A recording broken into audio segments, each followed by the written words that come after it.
Formal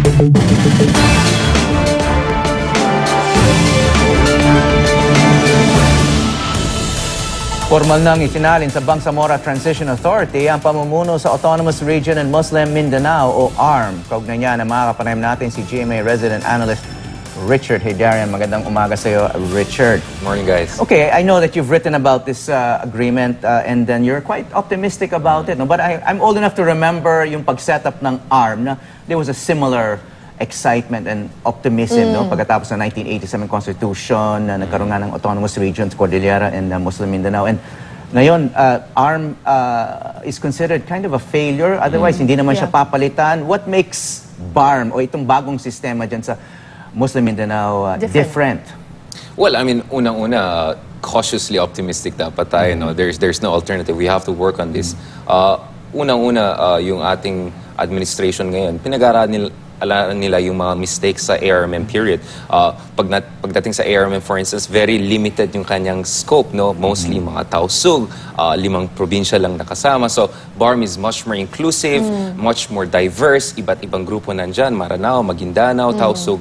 The second thing is, pagdating sa ARMM, wala masyadong suporta galing sa gobyerno. So, hindi nagkaroon ng institution and capacity building. Ngayon naman, 5% ng internal revenues ng national budget natin automatically pupunta sa kanila for a period para tutulungan sila to build their own institutions. So, that's around $1.5 billion per year. Hindi po maliit na bagay yan. So, there are certain adjustments na ginawa ng national government in terms of moving forward. Ngayon, yung Bangsamoro Organic Law na pinasa, no, provides yung mga foundations ng ano yung magiging relationship ng national government at saka yung Bangsamoro. Itong Bangsamoro Transition Authority naman, they will figure out anong magiging itsura, form at substance ng Bangsamoro entity itself. Kaya may 3 years sila para pag-usapan yan.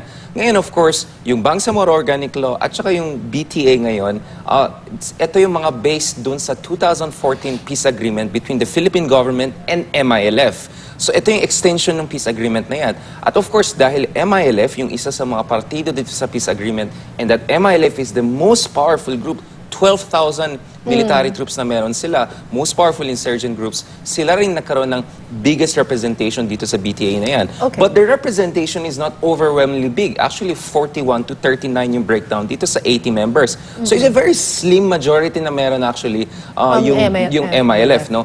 And of course, the MILF, nagdominate sila dito sa transitional cabinet. No? Si Haj Murad Ibrahim, for instance, yung head ng MILF, ay maging head ito. Pero pagdating sa 2022, anyone can run, no?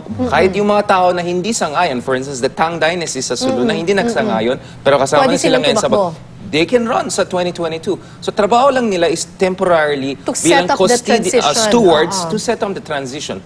At of course, bantayin dapat natin at siguraduhin natin na hindi ma-tweak yung system to favor one party over the other. Okay, sabi mo, mas inclusive itong version na ito.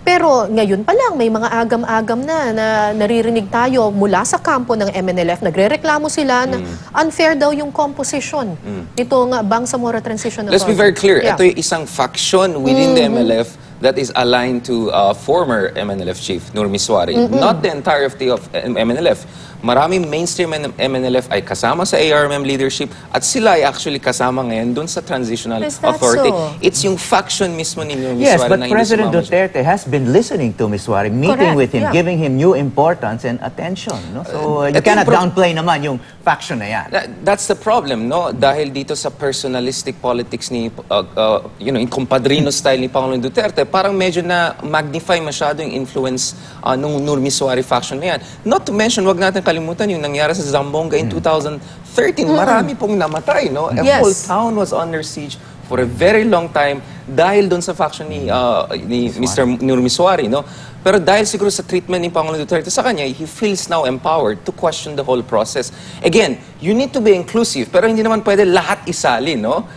Dapat may limitation in terms of inclusiveness. At as far as I'm concerned, dun sa Bangsamoro Transitional Authority, mukhang all relevant actors, no? Yung mga existing officials at saka MILF leadership ay kasama po doon. Na ngayon, of course, there'll always be spoilers. May mga naysayers. So, ang mahalaga for the government is to engage them, to appease them, and if talaga hindi sila sumusunod or they're creating trouble, they have to isolate them. No? So, yun yung trabaho. So, sana si Pangulong Duterte, either kausapin niya na mabuti si Senyor Misori na please don't be a spoiler, cooperate with this, and hopefully, if there's some position they can give him to appease him, then so be it, no? But at this point in time, wag natin kalimutan, maliit na faction lang po ito sa MNLF na nag-question sa proseso na yan. So, hindi ganun kalaking force itong si Nur Miswari? As far as I'm concerned, siguro we're talking about hundreds of troops or tens of troops, habang yung MILF had 12,000 troops, at yung mga ibang members ng Bangsamoro Transitional Authority ay already regional governors at saka officials, no? So this is actually very inclusive. But nonetheless, of course, hindi lang si Nur Miswari actually nag-oppose dito, but yung mayor ng Cotabato City na nasama ngayon dito sa Bangsamoro Transitional Authority ay against this. The Tang Dynasty in Sulu are against this. So there are many people also who are against this thing, no? Hindi lang si Nur Miswari. So, but for some reason, si Nur Miswari nakukuha ng limelight So, dahil malapit siya kay ano yung Pangulong Duterte. magiging implication nito? Kasi sabi ni Miswari, hindi raw nila i-recognize itong yung Bangsamoro Transition Authority. Well, democracy tayo, no? We can agree to disagree. As long as hindi siya mag-resort to illegal or extra-constitutional means to undermine the For an process. armed uprising, sabi, nabanggit mo nga yun, Zamboanga. Exactly. Yung So Zamboanga we siege. have to make sure na hindi naman maulit yun, no? So I think yun ang trabaho ng ating security agencies at ni Pangulong Duterte. So the President has to balance this. You have to engage, but you have to also make clear ano yung red lines dito. You can question it verbally, but not through extra-constitutional means. So dapat firm si Pangulong Duterte. You engage, but you have to be firm. Yeah. Okay, itong region na to is also one of the poorest regions, if not the poorest region in the Philippines. At the same time, may correlation yan with the strength and endurance ng mga dynasty dyan. Nabanggit mo ngayon, Tan Dynasty. Maraming dynasties dyan sa Muslim Mindanao. No? So, ano kaya? Yung ang kahinaan sa ating sistema, yung dynasties, they're the ones actually functioning as kind of political parties and personalities as political parties. But now, you're saying, this is a modern system where you kind of you're building a new institution. The MILF is acting like a real political organization. Pero yung players ay parang from the old system pa. Yeah, well, yun ang maglalaban ngayon. Ano? So anong prospects dyan? I mean, will the power of the dynasties be affected or ma-emasculate Well, ba yun sila nga in the yung long problema term? sa ARMM, no? So it was essentially a deal between the national elite and the local warlords and elite, no? Kaya parang na-exclude yung middle class civil society groups. Ngayon naman, unfortunately, meron kang Cotabato City, meron kang mga much more advanced cosmopolitan city na meron civil society, na meron middle class, so on and so forth. So sana dito sa Bangsamoro, mas ma-involve yung mga progressive civil society groups dun sa governance at saka institution building. At hindi ito deal between the Manila elite lang at saka yung warlords and political dynasties on the ground. Okay, let's move on to another topic kasi mainit din itong pinag-uusapan ngayon, yung issue ng umano'y pagdami ng mga illegal Chinese worker dito sa ating bansa. Nagbanta raw, sabi ni spokesperson na Salvador Panelo, yung China, na ipade-deport din daw nila yung mga OFW na nasa China kapag ipinadeport daw natin yung mga illegal Chinese workers na nandito. As far as our interviews are concerned, legal daw yung nagtatrabaho yung ating mga kababayan doon sa China. May kapangyarihan ba talaga silang gawin yon?